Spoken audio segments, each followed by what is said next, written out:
All right, good morning, guys. I tried to get a quick sprint work here. There's a little blacktop before our kids wake up and go to school and everything else. So, yeah, it just made me really quickly think about as I'm pumping my heart and feeling exhausted and tired, and also like my heartbeat and a little nauseous because of sprinting. Made me think about the this idea of when the body says no. And this is not an easy topic to talk about, but this is for people that have chronic things that just doesn't change and go to the pattern they're looking for. So I thought I'd talk about it just to share.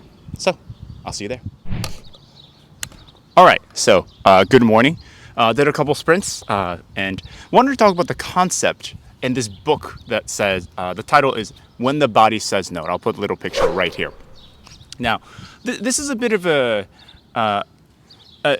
book about a doctor in Greece, and this person works with so many illnesses that doesn't really make sense from a traditional medical standpoint. Like, there's not a whole lot of cause, such as cancer. Of course, there's genetic components to it, but there's not a direct causation to cancer or autoimmune diseases that you don't really know why these things happen. And this person's findings were really interesting. There were just a lot of things that were happening, and a lot of the surveys and information data they received talked about these individuals having difficulty expressing certain things their body were telling them. So hence when the body says no title. So I often see this as well in many clients or patients where they can't really change a pattern.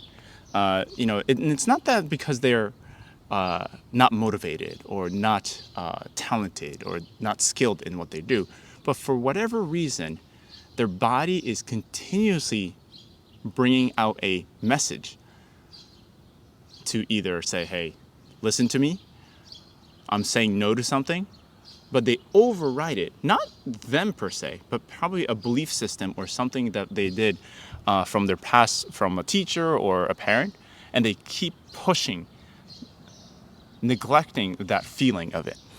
And feelings and emotions are usually bodily, so you tend to see that in body patterns. So you see that all the time. It could be a shoulder pain, it could be a ankle pain, it could be neck pain, it could be anything really that continues to not change. So for me, the big one for me is anger. And anger was very scary for me. When my parents were angry, they were, to me, it was a very scary thing. So I swore to myself to not be angry throughout my lifetime. And what that did to me is I didn't feel the anger. If anything, I ran away from the anger by being fearful, and that created different bodily experiences to me. And that led to kind of like this mid-back pain for me because I held in the anger, and that led to shoulder issues and then neck issues, etc. And that's just my example. But the reason I want to share you with this is if you are having these chronic patterns, is there a thing?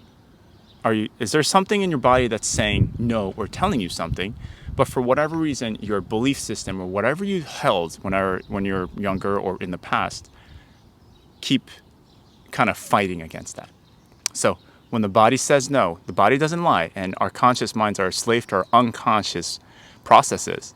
So with the body, it's very unconscious in nature, very fast. So if you do have these things, maybe what is it that the body is saying no? Sorry for the sweatiness, and I'll see you in the next video.